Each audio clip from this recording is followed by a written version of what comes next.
Estamos transmitiendo en vivo con Sandro Romero y Rosario Caicedo. Buenas tardes, buenas noches, dependiendo de dónde estén. Mi nombre es Lara y bueno, los dejo a ustedes, que todos están acá para verlos a ustedes dos y escucharlos. Cualquier cosa, aquí estoy. Hola, buenas noches. Tengo el gusto de estar una vez más con mi querida amiga, cómplice y camarada Rosario Caicedo, hermana del escritor Andrés Caicedo. Me imagino que uno no presenta así a la gente ahora, debe ser mala educación decir que alguien es hijo de o hermana de, pero en este caso me parece que por el tema que vamos a tratar, pues sí hay que decir que Rosario es la hermana de Andrés, porque vamos a hablar justamente de un libro que es la compilación de la correspondencia de Andrés Caicedo, escritor, dramaturgo, crítico de cine, cinéfilo, cineclubista de Cali, nacido en 1951 y muerto en 1977.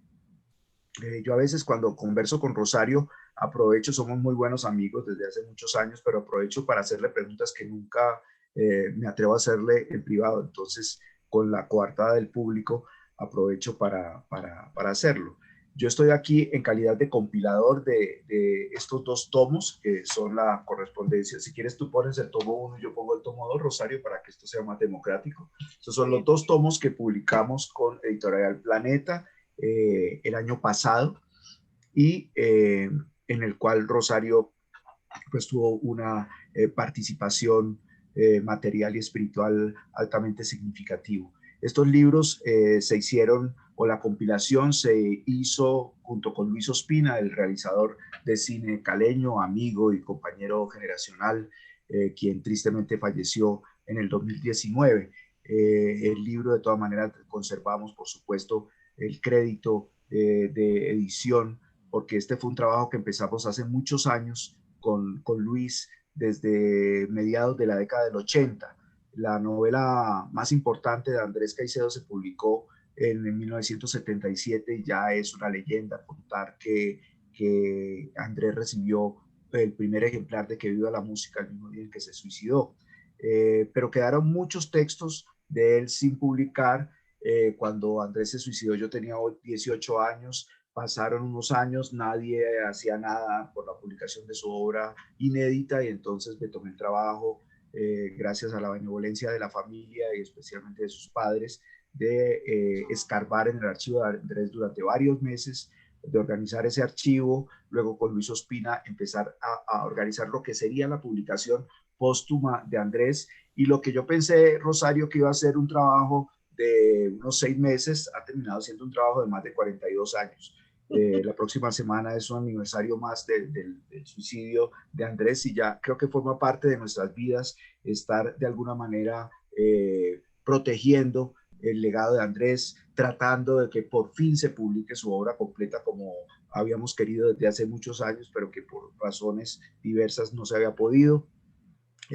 No depende de ninguna estrategia publicitaria como algunas mentes perversas a veces quieren suponer, sino que el mundo editorial es así, las circunstancias de la vida son así y cada vez es más difícil publicar los libros. Sin embargo, Que Viva la Música, Noche sin Fortuna, Angelitos Empantanados, Ojo al Cine, etcétera, se han venido publicando, y con Editorial Planeta tenemos el proyecto de publicar la obra completa de Andrés, gracias a la efectiva labor del editor Juan David Correa, de quien estaremos seguro, Rosario está de acuerdo conmigo, eternamente agradecido. Rosario, yo te voy a proponer un tema para que rompamos el hielo. Y yo creo que tú tienes una experiencia mucho mayor. De hecho, si uno se pone a hacer la cuenta, creo que son casi 198 cartas las que están aquí, si la memoria no me falla. Y de esas 198 cartas, creo que a una de las personas a las que más le escribió Andrés fue a su propia hermana Rosario. Que yo creo que las nuevas generaciones no tienen la conciencia de que es una carta y de por qué es tan importante la correspondencia en un autor, en un escritor. Yo tengo mi teoría al respecto, pero yo quisiera oír tu versión de qué eran las cartas en los años 70, por qué Andrés escribía estas cartas de 20 y 30 páginas, si se acostumbraba o no se acostumbraba, y si ustedes tenían esa tradición epistolar de la comunicación por escrito. Yo creo que es una pregunta maravillosa, especialmente en el año 2021, en que es una, es algo muy triste de pensar que ya no se escriben cartas. Eh, para muestra un botón, diría yo, ya que estamos hablando de cartas, yo voy a mostrar aquí un ejemplo, porque habrá personas que no saben, es decir, no, ni siquiera han visto. Yo una vez estaba hablando con alguien sobre cartas y una persona muy joven y me dijo, para decirle la verdad, yo nunca he visto una larga carta, nunca la he tenido en mis manos. Perdón, Rosario, un paréntesis, qué pena. Le pediría con todo respeto a los organizadores del Sanfisi que me están escribiendo aquí continuamente que no saben cómo entrar a la charla, que si se puede en el muro del Sanfisi poner el enlace para poder participar o oír, porque no, hay como una confusión del ciberespacio. Y Dale, buenísimo. Ahora le aviso y... grande favor, Lara, mil gracias. Por favor, ahora lo ponemos. Sí, Lara, por favor, que lo pongan en el muro. Dale, sí, perfecto. Porque yo traté de hacer eso, porque hay mucha gente interesada. Bueno, pero sigamos. Ok, lo que estoy mostrando, lo que voy a mostrar aquí es un ejemplo de una de las primeras cartas que aparece en este libro, en el primer tomo del libro Correspondencia. Es la carta que la hemos llamado todos las personas que tuvieron mucho que ver con el libro, la carta al padre. Esta es la carta original de Andrés Caicedo, no se alcanza a ver muy bien, pero para información son 26 páginas, ¿ok?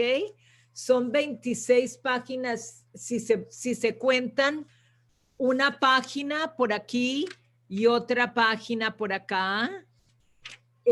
Son 13 páginas en total, pero son 26 páginas que Andrés Caicedo le escribió a Carlos Alberto Caicedo, su padre, nuestro padre, en Cúcuta, en el año 1971, un 18 de enero.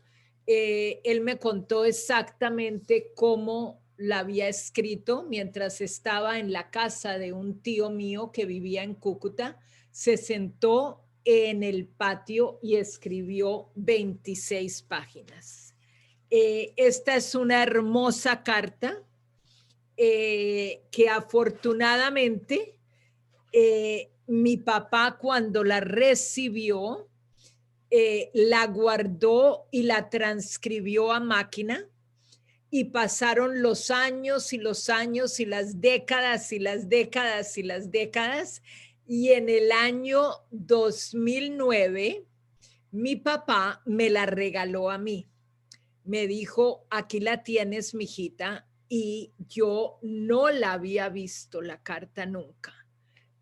O sea que por primera vez la vi en el año 2009 y me la traje para acá junto con la transcripción en máquina que mi papá había hecho. Entonces aquí te estoy respondiendo más o menos, Sandro, sobre la tradición de las cartas. ¿Cómo era la tradición de las cartas en nuestra familia? No creo que solamente fuera nuestra familia, sino en general la gente escribía cartas.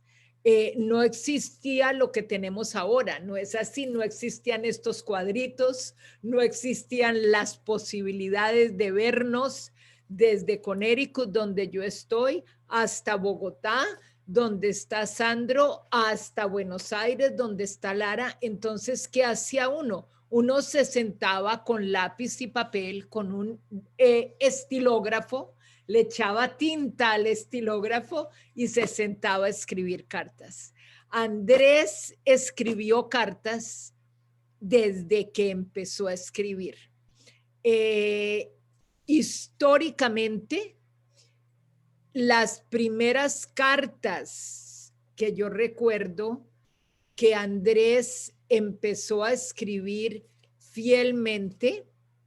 Aquí sí me está escuchando Víctor Gaviria, exalumno del Colegio Calasanz, a donde Andrés estuvo un año, donde yo siempre he dicho que fue en ese colegio donde Andrés empezó a pensar en ser escritor. Allí Andrés le escribía cartas diarias a mi mamá, desde el Colegio Calasanz a Cali. Mi mamá las recibía, esas cartas desaparecieron. Lo que yo recuerdo era que mi mamá recibía las cartas de Andrés, llegaba un cartero a dejar, tocaba la puerta, llegaba la carta de Andrés, mi mamá se sentaba en una mecedora a leerla y lo que yo recuerdo claramente es que ponía una profunda cara de tristeza con las cartas de Andrés y ponía las cartas en su closet. De esas cartas no se conoce ninguna. De lo que sí se conoce es lo que Andrés escribe sobre cómo escribía esas cartas, sobre cómo le censuraban las cartas el censurador del Colegio Calasanz. Él estaba interno en el Colegio Calasanz y hay en Noches sin Fortuna toda una descripción del placer que siente el niño Andrés Caicedo de saber que lo que está escribiendo lo va a leer el padre rector y lo va a censurar, y cómo eso lo motiva a él a seguir escribiendo. O sea que si te contesto lo que significaban las cartas para la vida diaria de una persona y de un niño que estaba empezando a considerarse como escritor. Yo tengo una teoría al respecto, Rosario, no sé si tú estás de acuerdo conmigo, es que Andrés desde muy joven tenía conciencia de que él era un escritor y que él, es decir, que él tenía la facilidad de escribir porque, como decía Buñuel, los paranoicos son como los poetas, nacen así. Es decir, hay gente que nace siendo escritor.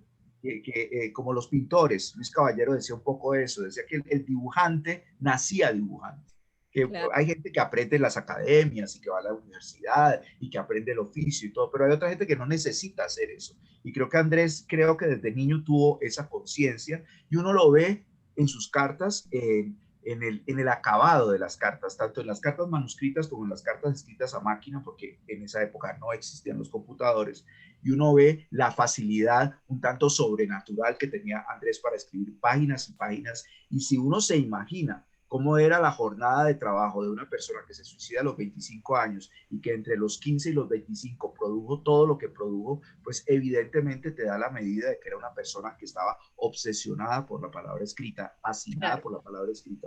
Y esa fue una de las razones por las cuales insistimos tanto en la publicación de la correspondencia, porque claro. yo creo que Andrés dejó copia de todas sus cartas en papel carbón, porque él quería que esas cartas se publicasen y porque si ustedes leen estas cartas en orden, los 2 tomos, las no sé cuántas páginas que tienen, se van a dar cuenta que esto es como la novela de Andrés Caicedo. Claro. Es otra de las novelas, es quizás su libro de memorias y es la historia de una generación, entre el año 70 y el año 77. Entonces, me parece que estos libros son fundamentales para conocer una época y estamos en un festival de cine y me parece que una de las razones esenciales por las cuales Andrés escribió tantas cartas era para comunicarse, por un lado, con la gente de la literatura y por el otro lado, con la gente del cine. Un poco claro. con la gente del teatro, pero menos. Pero sobre todo la gente de la literatura y muy especialmente la gente del cine. De hecho, esto hay que decirlo, discúlpame, ya termino. Muchas de las cartas que aquí Andrés no conoció en vida a estas personas, a Miguel Marías, a los críticos de la revista Hablemos de Cine, etcétera. Y estas cartas son una suerte de relatos, por un lado, y también de críticas cinematográficas. De hecho, creo que tú, Rosario, practicaste la crítica cinematográfica en los intercambios epistolares con tu hermano, ¿o no? Pero bueno, no era exactamente que yo la practicara, aprendía mucho de cine con Andrés, porque yo quiero añadir algo, ¿no? Con respecto a las cartas de Andrés Caicedo, al género epistolar. Aquí tenemos que hacer como un pequeño paréntesis para las personas que están oyendo y que podamos hacer algo como sobre la historia de cómo estos libros salieron a la luz. Lo interesante de las cartas de Andrés Caicedo es lo siguiente. Andrés se mata en el 4 de marzo de 1977. Yo hago mucho énfasis sobre esto, no porque sea una persona mortuoria, sino porque me tocó hacer énfasis cuando tuvimos que hacer una lucha titánica para que estas cartas salieran a la luz. Y yo trataba de decirle a la familia de Andrés Caicedo un detalle histórico de la vida de Andrés Caicedo que es supremamente importante. Andrés Caicedo se mató escribiendo cartas. Lo último que escribe Andrés Caicedo el día que se mató, el 4 de marzo, fueron 2 cartas a su novia Patricia Restrepo y a su amigo epistolar Miguel Marías, a quien nunca conoció. Eso es algo hermoso ver cómo una persona puede convertirse en un amigo íntimo de otra persona que nunca ha visto a través de la palabra escrita. Algo que yo pienso que es algo que se ha perdido profundamente cuando estamos en donde estamos en estos momentos. Pero la amistad que mantuvieron Miguel Marías, crítico de cine en España, y Andrés Caicedo fue profunda. ¿Y a quién le escribe Andrés Caicedo su última carta? A Miguel Marías. ¿Y sobre qué le escribe Andrés Caicedo en esa última carta a Miguel Marías? Sobre cine. Es decir, tal vez a la hora de haber terminado esa carta, Andrés Caicedo se mata. Pero antes de matarse, de lo último que Andrés Caicedo tiene conciencia clara y tiene placer al escribir, es sobre cine. Es algo hermoso el pensar en eso. O sea que esa fue de las cosas que yo traté como de conjurar el deseo de Andrés Caicedo y el respeto que Andrés Caicedo sentía por el género epistolar, para que la familia de Andrés Caicedo se diera cuenta que evidentemente estas cartas se debían publicar. Pero pues eso es algo que yo quería decir para que se pueda mostrar la magia que hay en estos libros y en estos cuentos. Alguien que está estudiando Andrés Caicedo en una universidad de Berlín con la que hablé hace poco, si Camila me está oyendo, le agradezco lo que me dijo, y que estaba leyendo las cartas. Camila me dijo que una de las cosas maravillosas leyendo las cartas de Andrés es ver cómo Andrés pone en las cartas como pedacitos, como unos pequeños migas de pan, como un Hansel y Gretel, como un camino que Andrés Caicedo pone en las cartas para dejarle saber al lector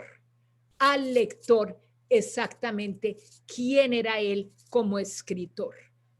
Sí, hay una cosa que a mí me gustaría subrayar. Estamos en un festival de cine y me gustaría que nos concentráramos en las cartas que tienen que ver con el cine. Claro. Y yo siempre he tratado de definir en qué consistía el estilo de Andrés Caicedo como crítico del cine, porque yo creo que es totalmente sui generis. Yo creo que Andrés, sobre todo, era un escritor de ficción. Andrés era un escritor de literatura. Y la crítica cinematográfica de Andrés era otra manera de recrear o de transformar la realidad a través de la palabra.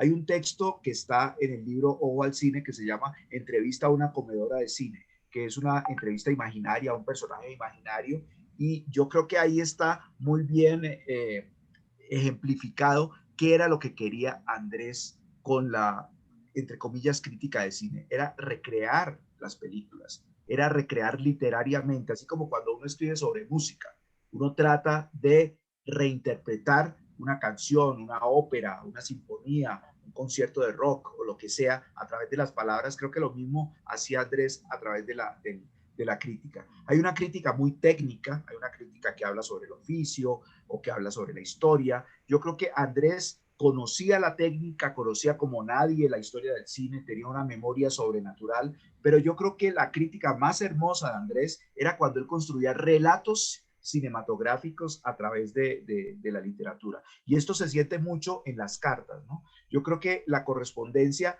tiene dos cosas muy bellas.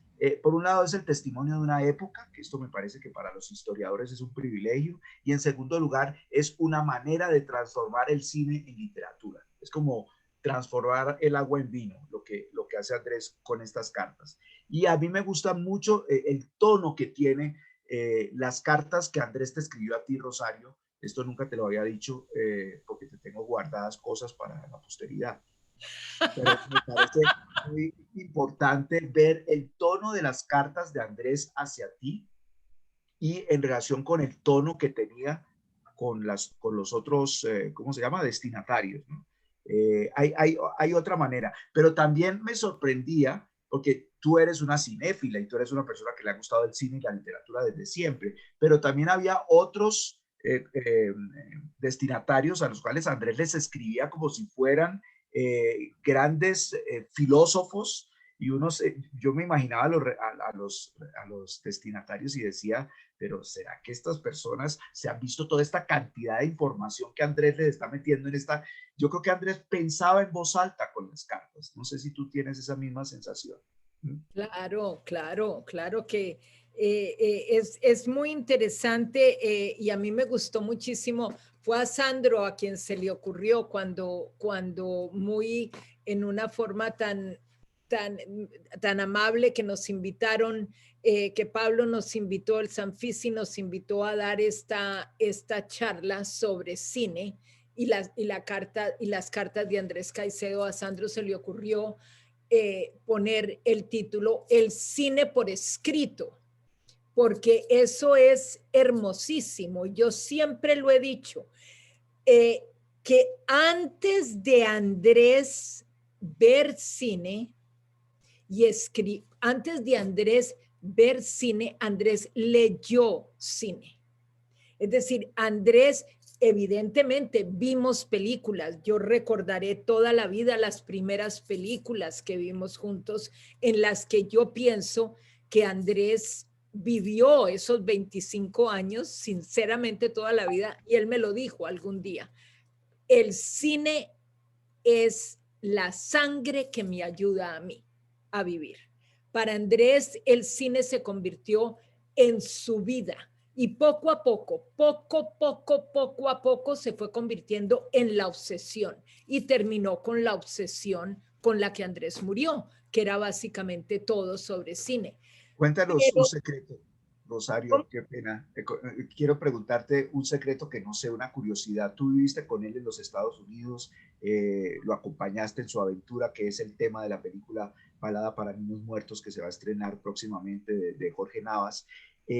Hay que recordarle a las nuevas generaciones que en los años 70 no había video, no existía el video casero, Claro que sino no. que el cine había que verlo en el cine. Pero sí existía la televisión en Estados Unidos que pasaba clásicos. ¿Ustedes Claro. veían clásicos en el cine y Andrés perseguía los clásicos en el cine o Pero no? claro, en esa época aquí, estamos hablando del siglo pasado, que yo tengo 70 años, Andrés, soy un año mayor que Andrés. Andrés tendría 69 años si estuviera vivo.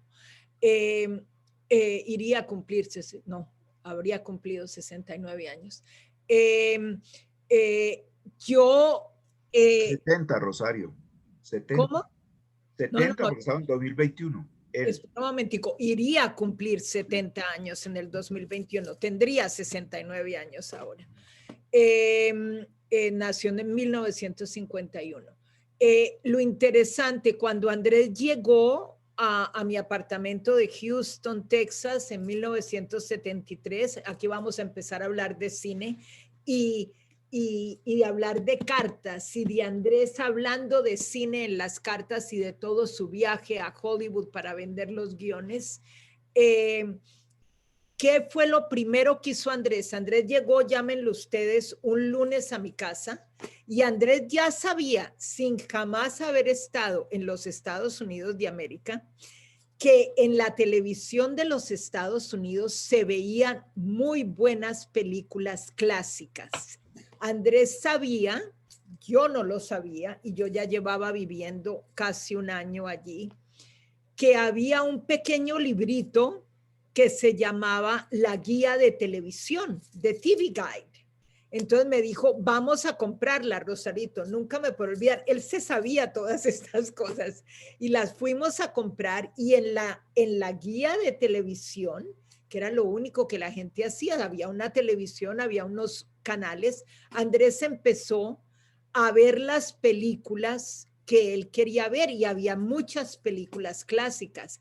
Y yo me vi cantidades de películas clásicas con Andrés, clásicas buenas y malas. Me recuerdo una que nos vimos cantidades de veces que todavía, de la cual todavía tengo pesadillas. Una que se llama, y aquí le voy a tener que preguntar a Sandro quién es el director, quién es la actriz, etcétera, etcétera, porque él se sabe todo esto, yo no. Se llamaba The Bad Seed. La semilla perversa. Semilla de maldad se llamaba. La semilla de maldad. Esa Andrés se la vio porque, claro, las películas las repetían y las repetían y las repetían. Andrés se la vio cantidades de veces y yo me la vi con él. Era como muy interesante la película, pero aterrorizante. O sea que él llegó inmediatamente a ver cine en la televisión, porque no teníamos mucho dinero para ir a ver cine, pero sí nos encontrábamos teatros que eran más baratos y fuimos mucho a ver cine. Pero básicamente durante los 3 meses que estuvo conmigo, vimos cine todo el tiempo. Rosario, déjame hacerte una pregunta política, a ti que te gusta tanto de esos temas. Uno intuye en la correspondencia de Andrés que Andrés de todas maneras tenía simpatías por la izquierda. Pero claro. Era una época en la cual ser joven y ser de izquierda era prácticamente lo mismo y él tenía una posición progre, digamos, como se decía antes.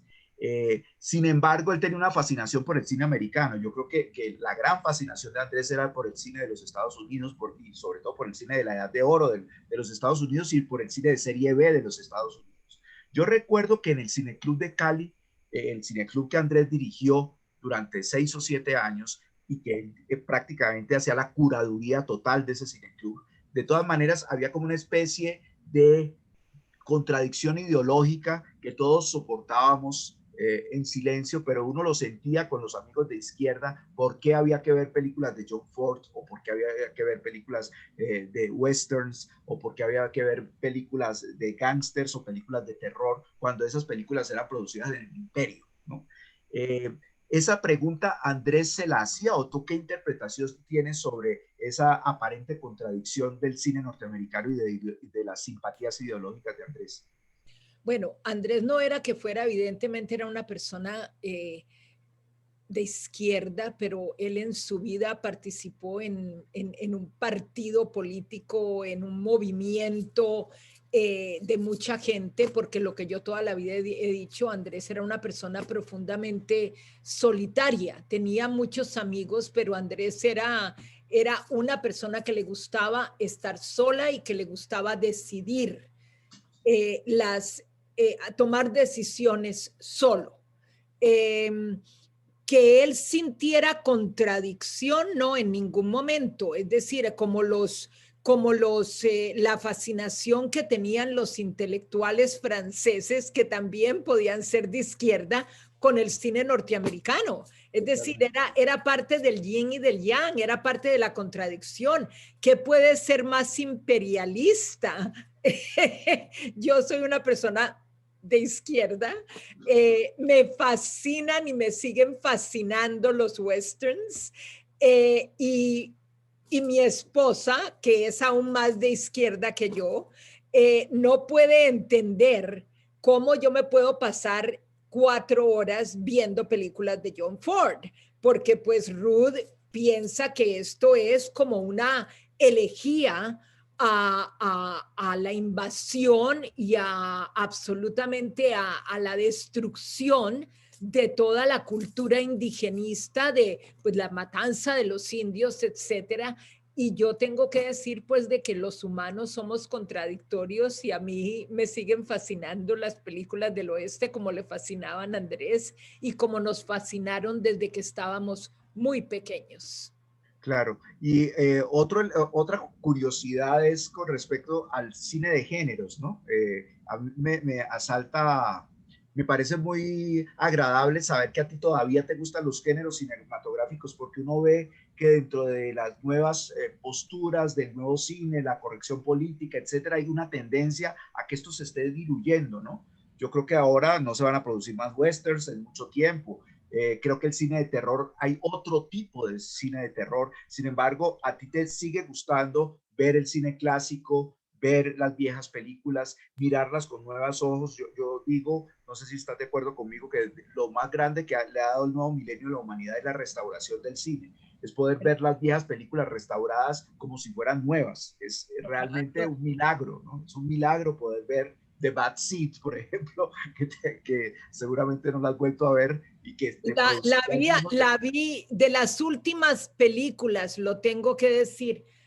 Yo tengo es una suerte que vivo cerca a unas universidades que tenían, pues ya tenemos que hablar en pasado, que tenían muy buenos teatros y que mostraban muy buenos clásicos y que todavía los seguían mostrando en 35 milímetros.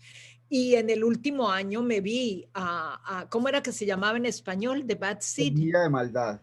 La Semilla de De Maldad. Melvin Leroy se llamaba el director. Exactamente. Y me vi esa y me sigue gustando muchísimo y me sigue encantando, me siguen encantando los westerns, me siguen fascinando los westerns. Entre paréntesis, una anécdota, cuando Andrés, en ese viaje tan trágico que se describe aquí en estos libros, si Jorge Navas me está oyendo, que es el director del último documental sobre Andrés Caicedo, que es Balada para Niños Muertos, donde muestra muchísimo el viaje que Andrés hizo, ese viaje ilusorio, ese viaje delirante que Andrés hizo a Hollywood para tratar de vender guiones a Roger Corman.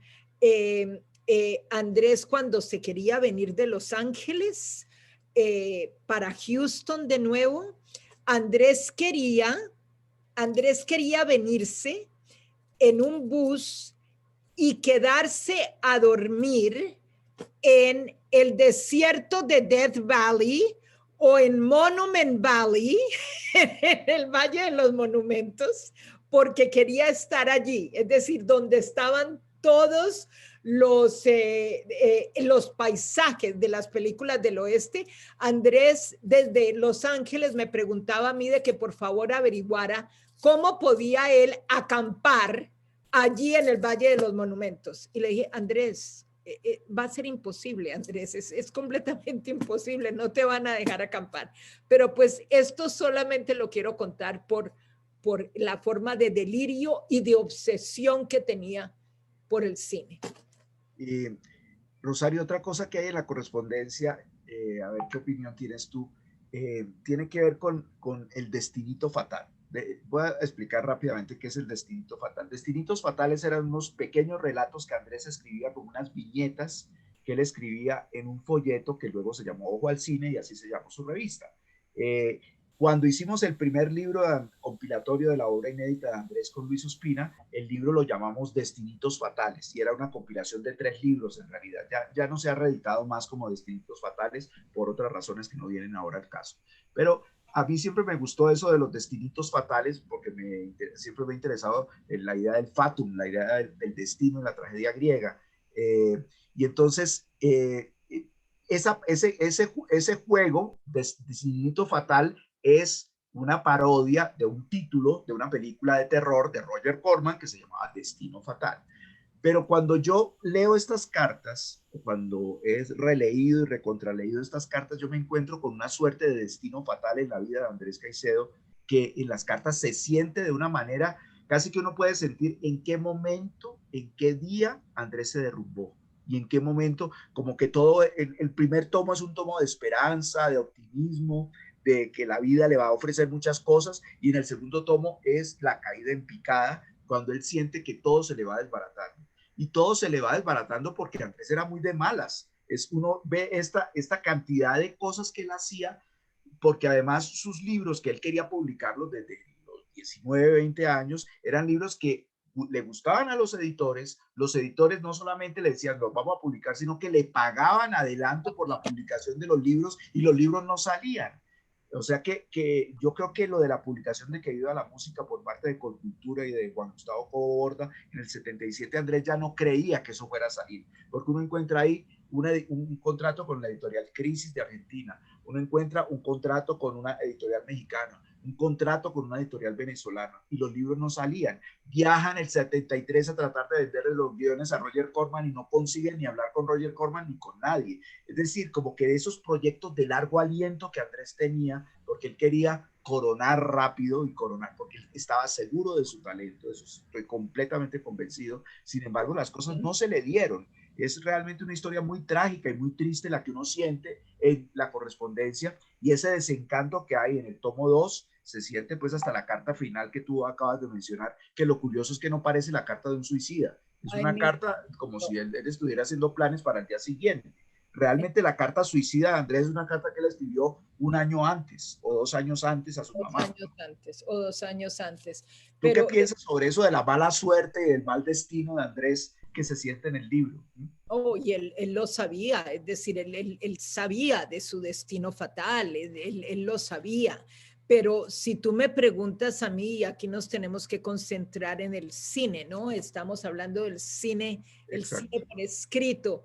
Me gusta muchísimo, le dije a Sandro que me encantaba ese título, el cine por escrito, porque evidentemente, para hacer aquí una pequeña salvedad, Andrés, por ejemplo, antes de ver al Ciudadano Kane, que la vino a ver por primera vez en Los Ángeles, Andrés se sabía el Ciudadano Kane desde el principio hasta el final. Andrés me decía a mí, se quedó completamente aterrado cuando llegó a Houston, que yo no hubiera visto todavía el Ciudadano Kane. Entonces yo le dije, Andrés, es que no lo han mostrado en tal y tal cosa, y me la contó punto por punto. Él no la había visto todavía y me la contó absolutamente todo, desde el principio hasta el final. O sea, de que yo quiero dar ese ejemplo porque muestra mucho la brillantez de ese escritor, ¿no? La brillantez y la obsesión que tenía con la imagen y la capacidad que tenía él de imaginarse en las palabras que él había leído sobre el Ciudadano Kane, y se sabía toda la historia de Orson Welles, absolutamente toda. Cuando él me contó a mí el Ciudadano Kane, y cuando yo vi el Ciudadano Kane, como yo siempre he dicho, fue como haber oído a mi mamá, la persona en la que él se basó mucho de tener ese amor por la palabra, cuando mi mamá hablaba sobre la película Rebeca de Alfred Hitchcock y nosotros la oíamos, ¿no? Era exactamente lo mismo. Cuando yo vi el Ciudadano Kane, yo pensé que lo que Andrés me contó estaba como mejor que lo que cuando yo vi el Ciudadano Kane, que me perdone Orson Welles, idolatro al Ciudadano Kane. Pero de todas formas, si tú me dices algo, Sandro, yo pienso sinceramente que Andrés, el antes y el después del destinito fatal de Andrés Caicedo, del verdadero destinito fatal de Andrés Caicedo, fue cuando Andrés no pudo vender los guiones. Él estaba convencido que él iba a poder vender los guiones en Hollywood. Él estaba convencido que él era una meta completamente pragmática respecto a la venta de los guiones, ¿no? Él quería vender los guiones para tener dinero y quedarse en los Estados Unidos por un tiempo y salirse de lo que él llamó correctamente para él, la percepción de él, Cali Calabozo. Cuando él se dio cuenta que no iba a poder quedarse por fuera de Cali y él regresa a Houston, yo estaba supremamente joven, pero yo tenía una relación muy cercana a Andrés, porque éramos muy cercanos cronológicamente y espiritualmente. Y yo recuerdo, yo tal vez en esa época, yo tenía 23 años, no tenía tal vez las palabras para poder entender o para poder poner en mi diario lo que yo puse, que fue: Andrés está muy mal. Andrés llegó muy mal. Y evidentemente llegó muy mal.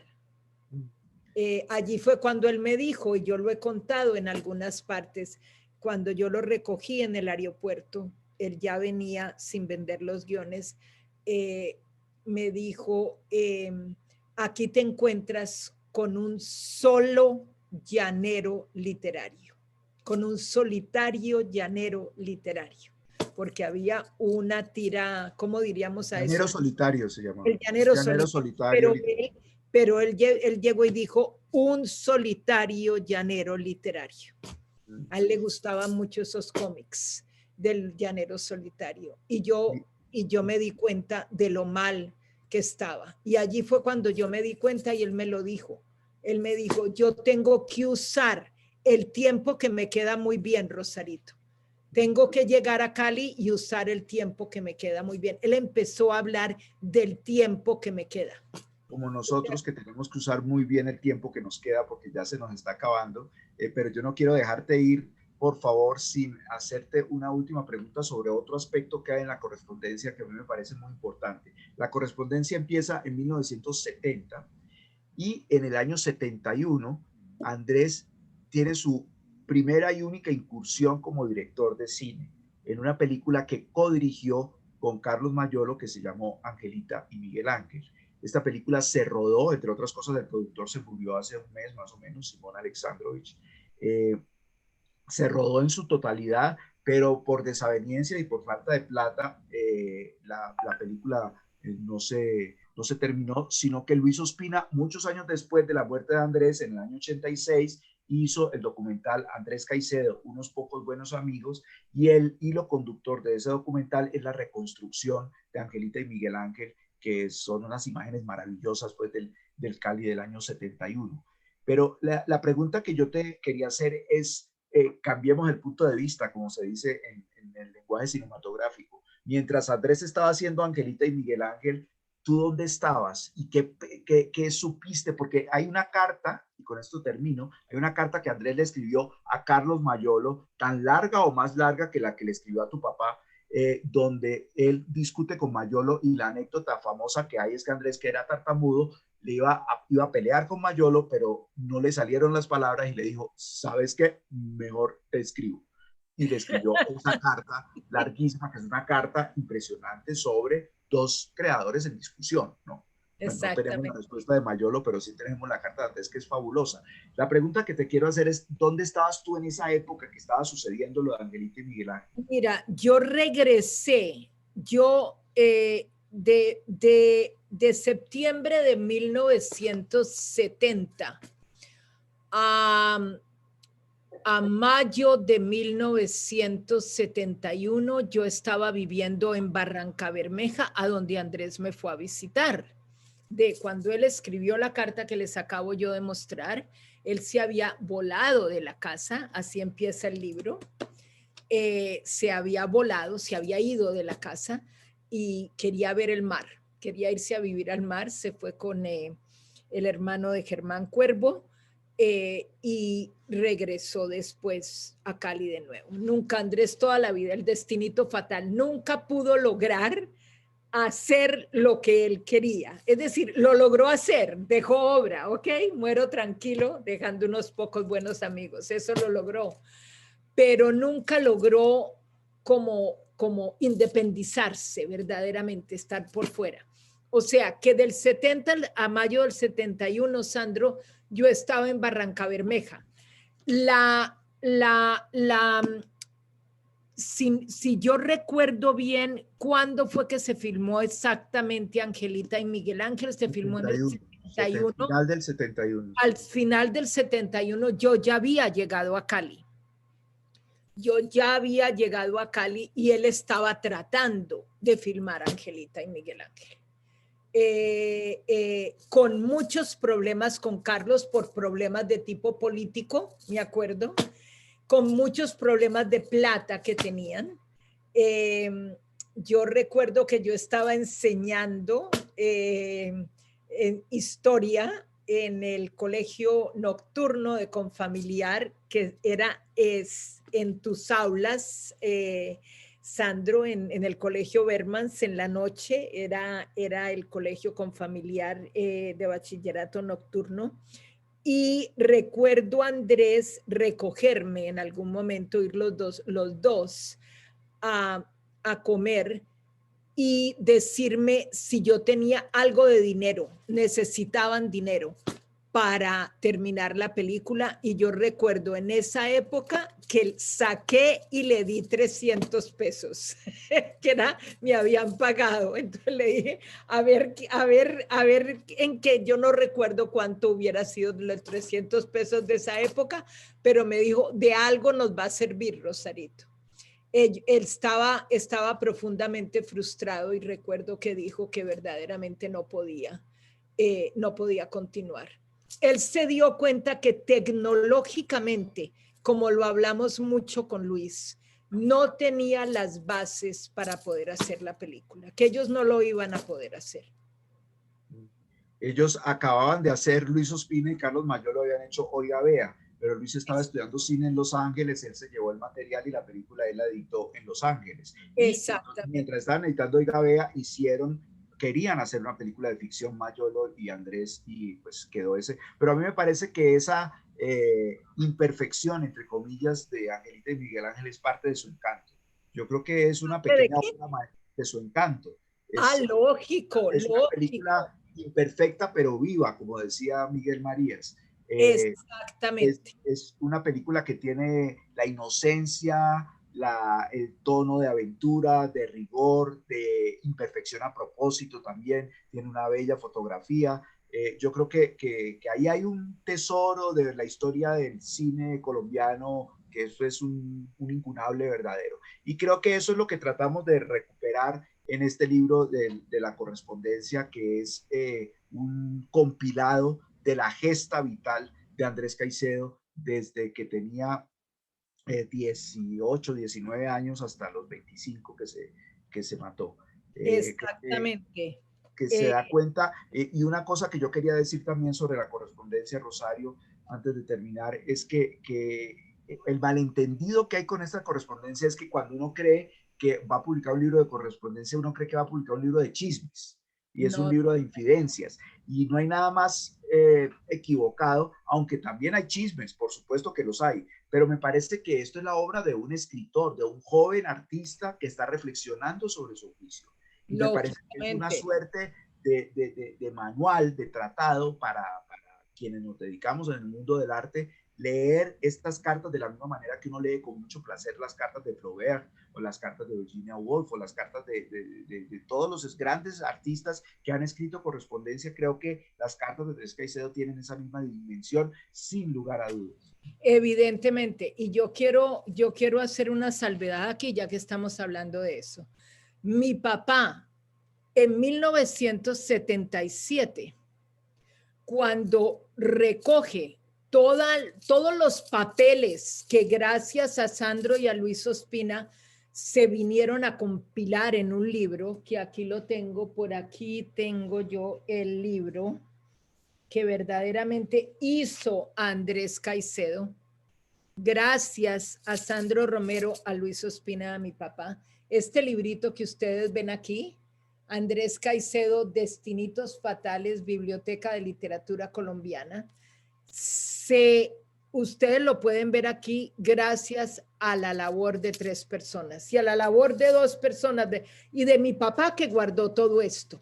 Aquí es cuando por primera vez se sacan muchos de los cuentos de Andrés y por primera vez se saca la novela que llaman inconclusa Noches sin Fortuna. O sea que siempre estaré yo agradecida al espíritu de Luis Ospina, al señor maestro Sandro Romero Rey y a mi papá que apreció lo que dejó Andrés.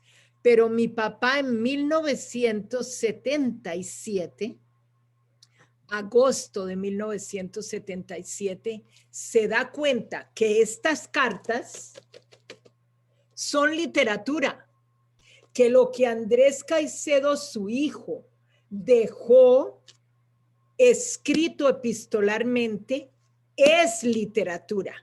Y se va a donde un abogado y pone correspondencia como parte del legado literario de Andrés Caicedo. Algo que décadas después los herederos de Andrés Caicedo negaron que fuera literatura, negaron que una carta fuera literatura y esa fue la razón por la que no, al menos la excusa por la que no querían que se sacaran las cartas. Esto yo lo tengo que decir porque es supremamente importante ver a un padre que en 1977 dice, toda esta cantidad de cartas las tengo que guardar y las tengo que poner como legado literario. Y quiero también decir algo, porque yo he leído, como Sandro, yo me he leído estas cartas muchísimas veces, pero cada vez que las leo me encuentro con partes y con frases y con párrafos que son profundamente hermosos. Igual que cuando yo leo una carta de James Baldwin, que me encanta como escritor, y cada vez que leo las cartas de James Baldwin encuentro algo distinto. Me encuentro, hablando del género epistolar, a Andrés Caicedo escribiéndole desde Houston a una amiga de él, razón por la cual María del Carmen Huerta se llama María del Carmen Huerta. Es una carta escrita a María del Carmen Córdoba y tiene esta hermosura que habla mucho del género epistolar. Y dice lo siguiente, le está escribiendo a ella sobre Cali, etcétera.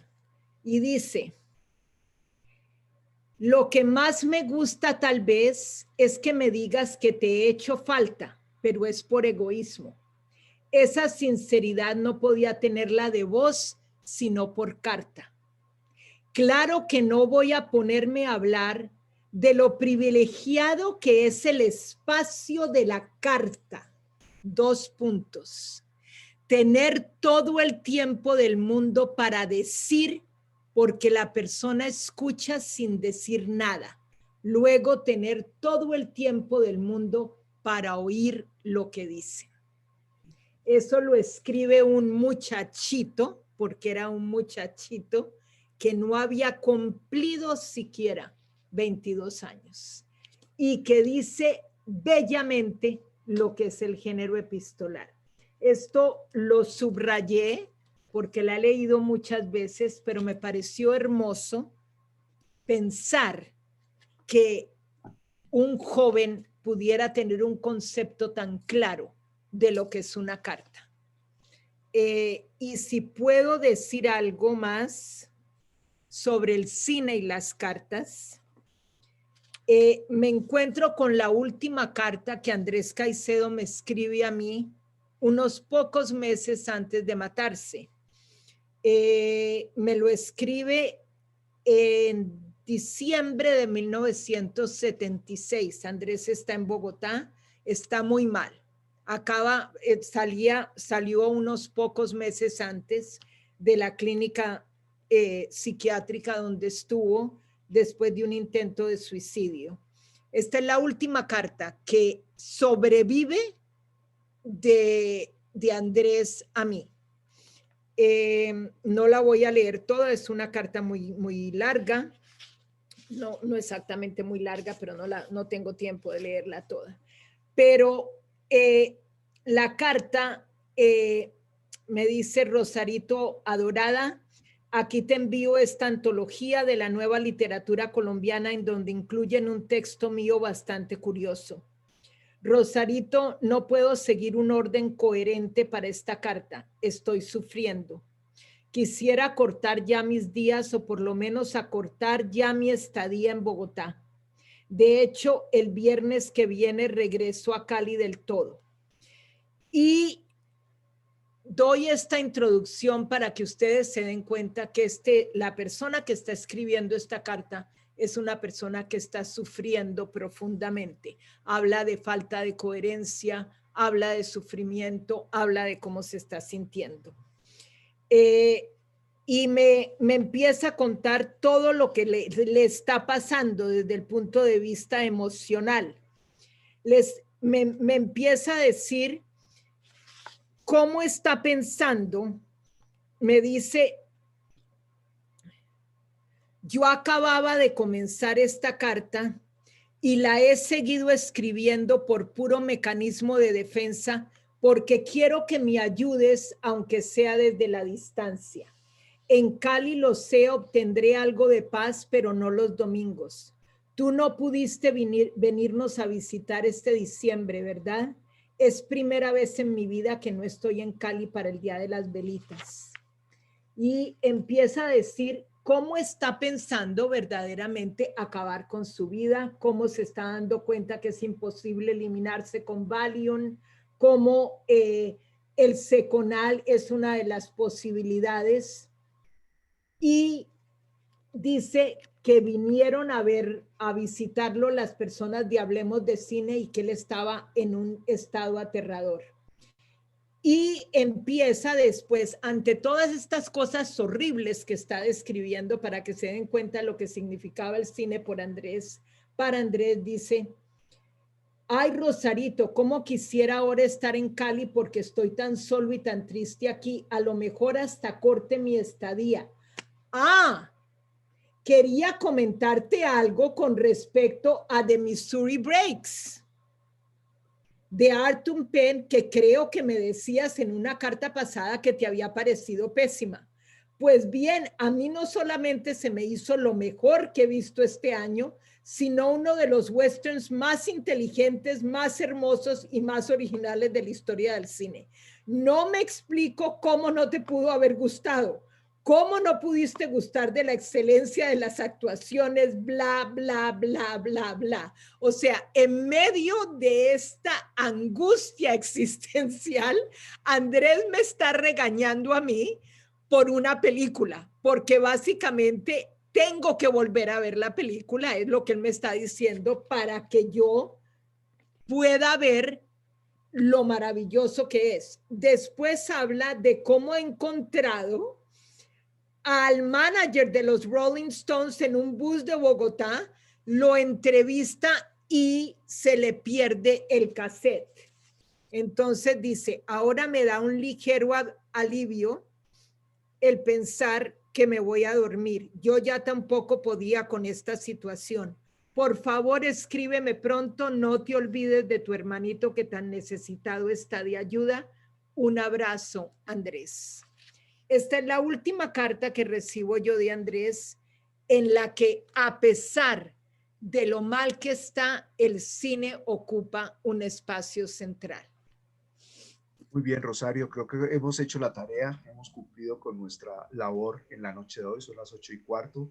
Lara, si estás por ahí, protégenos, por favor. Estoy por acá, muy emocionada, la verdad es que estoy leyendo los comentarios de nuestros, no sé, del público, no sé cómo llamarlo en Facebook, y todos estamos muy emocionados y agradecidos, así que muchas gracias a los dos por esta conversación, que fue muy enriquecedora y muy emocionante. Estamos todos un poco sin palabras. No hay preguntas, pero sí muchos comentarios de agradecimiento, corazones, elogios y agradecimientos múltiples, bueno, por esta conversación compartida. Muchísimas gracias y felicitaciones por el festival. Mucha suerte con todo. Muchas gracias. Gracias a ustedes por habernos tenido aquí. y los motivo mucho a que lean los libros y a que estén pendientes de la película Balada para Niños Muertos, que va a hablar mucho sobre cartas y cine. Muchísimas Genial. gracias a todos Así lo ustedes. haremos. Gracias a ti, Sandro. Gracias. Chao, Gracias y chao. buenas Hasta noches. pronto. Muchas Chao. gracias. Adiós.